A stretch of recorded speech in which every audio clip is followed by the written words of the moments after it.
ইসলামে তাওয়াক্কুল is always at the second step. The first step is your effort.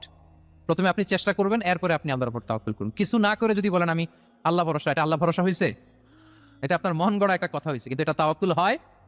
আমাদের অনেকে অলসতা, অকর্মণ্যতা, অপারগতা, হীনমন্যতা এগুলোর তাওয়াক্কুল বানায় ফেলেছে। হাত গুটায় বসে থাকবে, কাজ করবে না, অলস, আর বলে কি আল্লাহ ভরসা। রিজিকের মালিক আল্লাহ, কিছু করবে না আর বলে আল্লাহ ভরসা। প্রিয় ভাইরা, রাসূল সাল্লাল্লাহু আলাইহি ওয়াসাল্লাম তিনি অলসতা, অকর্মণ্যতা, হীনমন্যতা, কাপুরুষতা, ভীরুতা এগুলো থেকে আল্লাহর কাছে পানাহ চেয়েছেন। নিজের সাধ্যের সবটুকুন তিনি করেছেন, তারপরে আল্লাহ ভরসা করেছেন।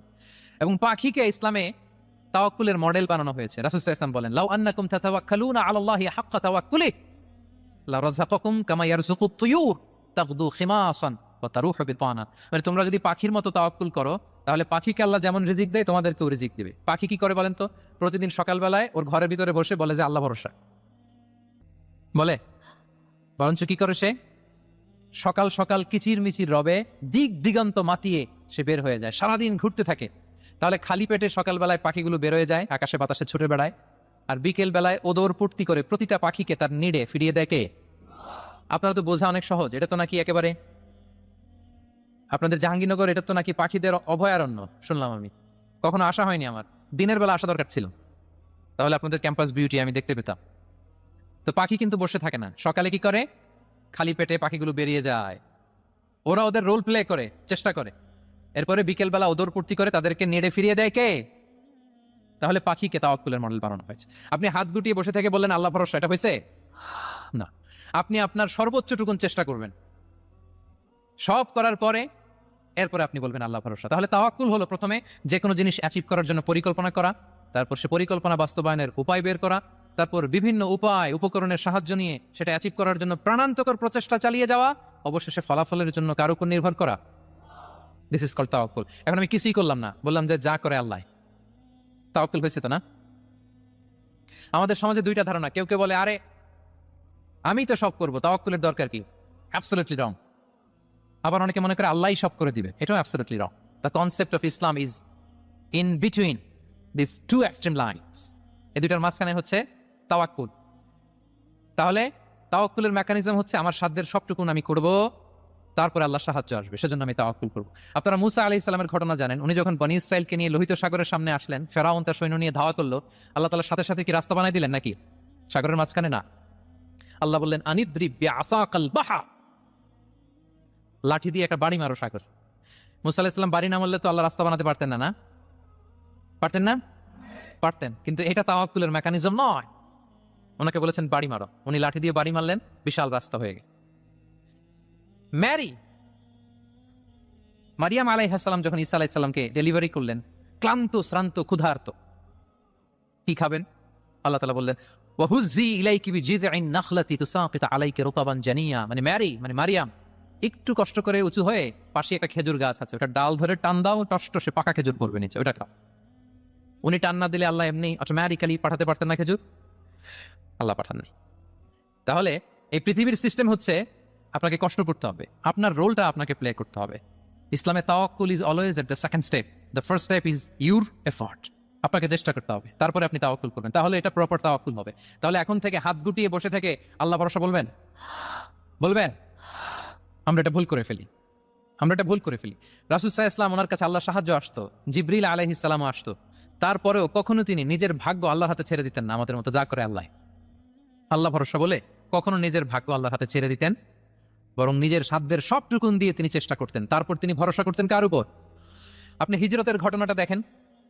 আল্লাহ যেদিন বললেন যে আজ রাতেই তুমি আর আবু বকর হিজরত করো, রাসূল সাল্লাল্লাহু আলাইহি ওয়াসাল্লাম ওই দিন দুপুরবেলা আবু বকর রাদিয়াল্লাহু তাআলা আনহুর ঘরে গেলেন। তিনি কখনো দুপুরবেলা বেরোন না, তিনি কখনো মাস্ক পরে বেরোতেন না।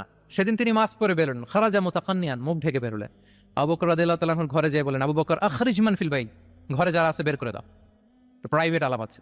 আবু বকর রাদিয়াল্লাহু তাআলা আনহু বললেন, ইয়া রাসূলুল্লাহ, আসমা আর আয়েশা একজন তো আপনার পরিবার, আর একজন তার বোন, আমরাই তো বলেন। রাসূল সাল্লাল্লাহু আলাইহি ওয়াসাল্লাম আশ্বস্ত হলেন, বললেন যে আজ রাতেই আমরা হিজরত করব, আজ রাতেই। মক্কা থেকে মদিনা হচ্ছে উত্তর দিকে, কোন দিকে? আপার নর্থ। তিনি মক্কা থেকে মদিনায় হিজরত করবেন উত্তরে, কিন্তু তিনি বের হলেন দক্ষিণ দিক দিয়ে, শত্রুর চোখে ধুলি দেওয়ার জন্য। দেখেন, দিনের বেলা বেরোলেন না, রাতে বেরোলেন। দেখেন, একটার পর একটা প্রিকশন। দুপুরে বেরোলেন, চেহারা ঢেকে বেরোলেন, প্রাইভেসি মেনটেন করলেন, ডেস্টিনেশন এদিকে বের হলেন, এই দিক দিয়ে সবার চোখের অন্তরালে তিনি বের হলেন এবং তিনি আবু বকর রাদিয়াল্লাহু তাআলা আনহুকে বললেন, সবাই যেই পথে মদিনা যায় আমরা কিন্তু ওই পথে যাব না, ক্যারাভানগুলো যেই পথে যায় ওই পথে না, সাওয়াহিলি একটা আনইউজুয়াল রুট ধরে আমরা যাব, সাগরের পার ঘেঁষে ঘেঁষে, যাতে ওরা বুঝতে না পারে। এই জন্য আবু বকর রাদিয়াল্লাহু তাআলা আনহু একজনকে ভাড়া করলেন, আব্দুল্লাহ ইবনে উরাইকিত নামে, যে আনইউজুয়াল রাউটটা চিনে, যে সাগরের পাশ ঘেঁষে চলে যাওয়া পথ দিয়ে মক্কা থেকে রাসূল সাল্লাল্লাহু আলাইহি ওয়াসাল্লামকে মদিনায় পৌঁছায়। 2টা উট তিনি 2 মাস ধরে এটাকে নার্চারিং করে রাখলেন। 3 দিন আবু বকর রাদিয়াল্লাহু তাআলা আনহু এবং রাসূল সাল্লাল্লাহু আলাইহি ওয়াসাল্লাম গারে সাউরে অবস্থান করলেন 3 দিন, যাতে করে বুঝতে পারেন যে মক্কায় তাদের ব্যাপারে কি বলা হয়। এবং আবু বকর রাদিয়াল্লাহু তাআলা আনহুর ছোট্ট ছেলে আব্দুল্লাহকে অ্যাসাইন করা হলো যে, আব্দুল্লাহ তুমি তো ছোট মানুষ, তুমি প্রতিদিন মক্কার বাজারে যেয়ে শুনবা যে আমাদের ব্যাপারে কুরাইশরা কি বলে, নিশ্চয়ই তারা তন্ন তন্ন হয়ে আমাদেরকে খুঁজবে, না পেয়ে ওরা কি কি পলিসি নেয় এটা এসে আমাদেরকে জানাবো। সুবহান। ছোট্ট আব্দুল্লাহ মক্কার বাজারে কে কি বলে শুনে গোয়েন্দার মতো করে, স্পাইয়ের মতো করে সে তথ্যগুলো নিয়ে, খাবার নিয়ে গারে সাউরে প্রতিদিন ইনফরমেশন পাস করে আসতো, আবার খাবার দিয়ে আসতো। আচ্ছা বলেন তো, এই ছোট্ট আব্দুল্লাহ যেই পথে যায় মরুভূমির উপরে তার ফুটপ্রিন্ট আছে না, আব্দুল্লাহর ফুটপ্রিন্ট। তো কোরাইশরা তো তন্ন তন্ন হয়ে রাসূল সাল্লাল্লাহু আলাইহি ওয়াসাল্লামকে খুঁজতেছে, ডানে বায়ে সামনে পেছনে সব জায়গায়। তারা যদি আব্দুল্লাহর ছোট্ট পায়ের ছাপ পায় আর সেটাই যদি ফলো করে, তাহলে ডিরেক্টলি তারা কোথায় যেয়ে পৌঁছবে? রাসূল সাল্লাল্লাহু আলাইহি ওয়াসাল্লামের কাছে, গারে সাউরে। আল্লাহ রাসূল সাল্লাল্লাহু আলাইহি ওয়াসাল্লাম কি করলেন? আবু বকর রাদিয়াল্লাহু তাআলা আনহু কি করলেন? আমির ইবনে ফুহায়রা নামে আরেকটা লোককে অ্যাসাইন করলেন, যে 3 দিনের জন্য আব্দুল্লাহ যখন তথ্য নিয়ে খাবার দিয়ে চলে যাবে, আমির ইবনে ফুহায়রা তোমার কাজ হচ্ছে যেই পথ দিয়ে আব্দুল্লাহ হেঁটেছে এই পথ দিয়ে তুমি আমাদের ছাগলগুলোকে একটু চড়াই দিবা, তাহলে ওখানে ওই বাচ্চার আর ফুটপ্রিন্ট থাকবে না, ওই ছাগলগুলোর পায়ের ছাপ থাকবে। অনেক লম্বা ঘটনা, এরকম একটার পর একটা প্রিকশন আল্লাহ রাসূল সাল্লাল্লাহু আলাইহি ওয়াসাল্লাম এবং আবু বকর রাদিয়াল্লাহু তাআলা আনহু ওনারা নিয়ে তারপরে হিজরতের পথে রওনা হয়েছেন। এবং যখন রওনা হয়েছেন রাসূল সাল্লাল্লাহু আলাইহি ওয়াসাল্লাম ডানে বায়ে তাকান না, তিনি কোরআন তেলাওয়াত করছেন। হি ওয়াজ রিসাইটিং দ্য কোরআন, কারণ now he is in the state of তাওয়াক্কুল, এখন তিনি তাওয়াক্কুল করতেছেন। তাহলে বলেন তো, তাওয়াক্কুল কি শুরুতে না শেষে? তারপরে কতটা শেষে? আপনার চেষ্টা, আপনার তদবির, আপনার লবিং, আপনার এফর্ট, আপনার সাধ্যের নাগালে থাকা সব কিছু উজাড় করে দেওয়ার পরে আপনি বলবেন তাওয়াক্কালতু। আমরা করি কি? আল্লাহ ভরসা।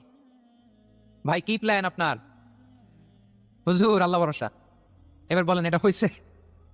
এটা কি আসলে দ্য প্রপার কনসেপ্ট অফ তাওয়াক্কুল হয়েছে প্রিয় ভাই এবং বোনেরা? হয় নাই। কারণ তাওয়াক্কুল is always at the second step, the first step is ইউরিফা। আপনি আপনার সাথে সবটুকু করবেন, তারপর কি করবেন?